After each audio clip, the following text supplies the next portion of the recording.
Last words? Part 3. Meg is driving down the highway when all of a sudden she starts to hear a loud hissing sound. Meg pulls off to the side of the road and gets out of the car to see what the matter is. She pops the hood. Smoke starts pouring out.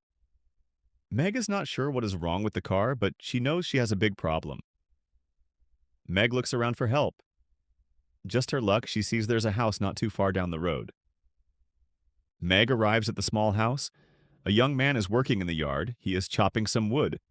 The man looks to be in his early 20s. He is wearing a t-shirt and jeans. Meg walks over to the man. "Hi there, could you help me?" she asked nervously. "Well, what seems to be the matter?" the man asked. "My car is smoking a whole lot," Meg said. "Well, you should tell it to cut back," John said with a smile.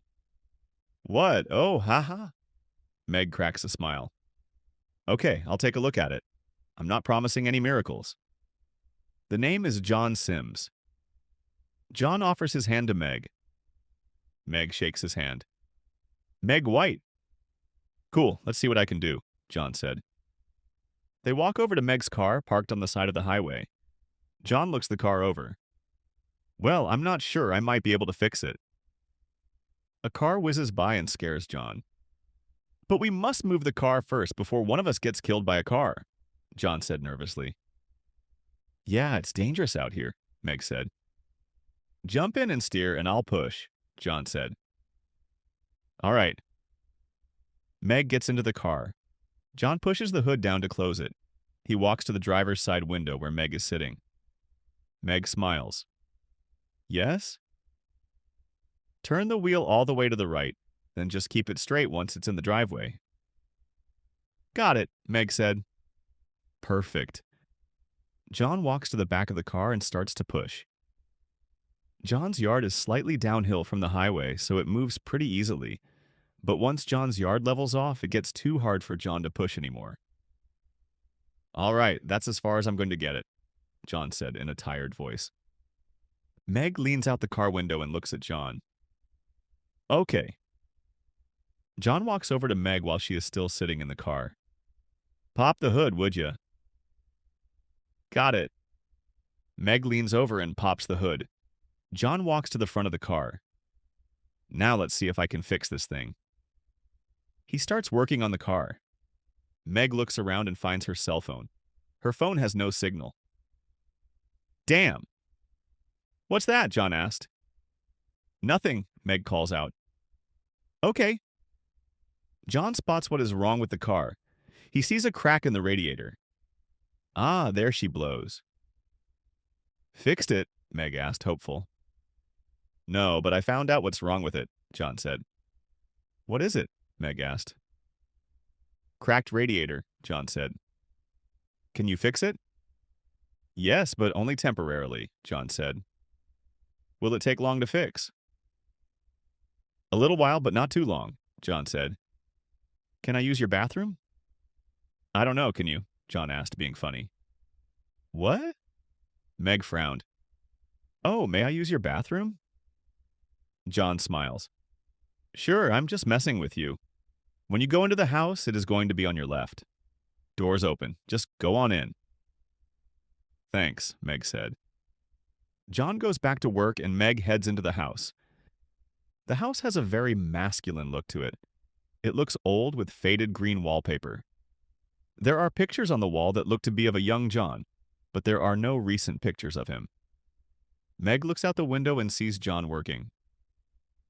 "Hi. Oh, you are correct, sir," John said as he pulled a part off the car. "What a weirdo," Meg said to herself. Meg walks into the bathroom. Moments later, she flushes the toilet and washes her hands. Meg hears the door lock. Meg is worried. "Hey, what is going on? Let me out." John walks into his bedroom and stands in front of his mirror. He can hear Meg yelling and banging on the bathroom door. John has a sinister look on his face. "We've got one," he said to himself.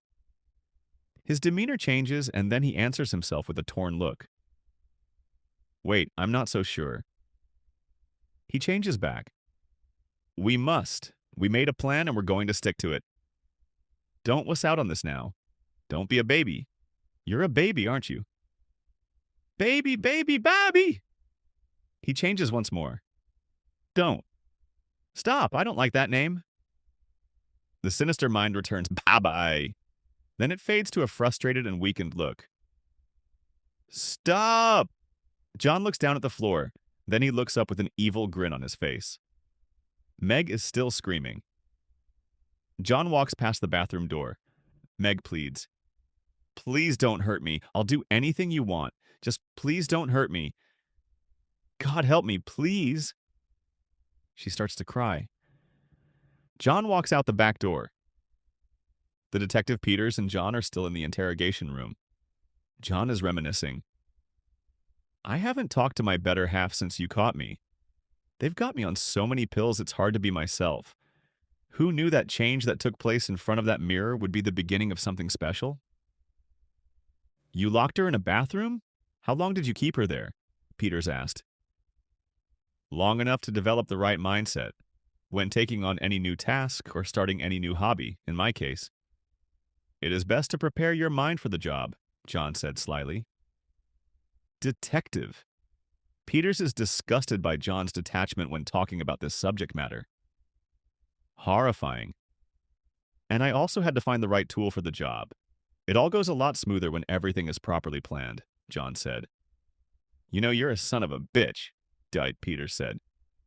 My mother was a saint, so you can leave her out of this, John snapped. My mistake, you're the bitch, Peters said.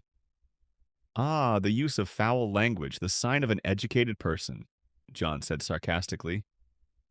I'm just as intelligent as you are. I base that on the fact that I broke your code and caught you. Okay, you captured me, but I don't want to burst your bubble. Actually, I do. You didn't do what you thought you did. Let's talk more about Meg. So she was your first detective? Peters asked. I can't tell you. Peters is growing frustrated. Why not? Because that would spoil the ending of my story. I'm getting tired of this story crap, John. Tell me, or I'll put a bullet right through your skull. Dead. Peters pulls out his gun and, with his hand still gripping it, puts it on the table. John is not bothered by this gesture.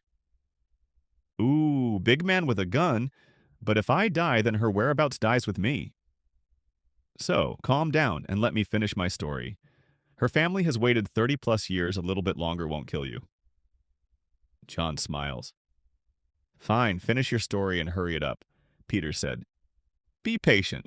You once had great patience when you caught me. I'm getting old now. I don't have time to be patient anymore. But there is one thing I have to know. Detective, Peters said. Shoot, no, not literally. I meant to ask your question, John said. Why let all the other girls be found, but not her? Why wait so long to tell us where she is? She is special. I had to keep her to myself. It's time for me to die. I have to let her go. In a few hours, it will be time for my execution. A machine will inject me with poison. Where I'm going, I can't take her with me.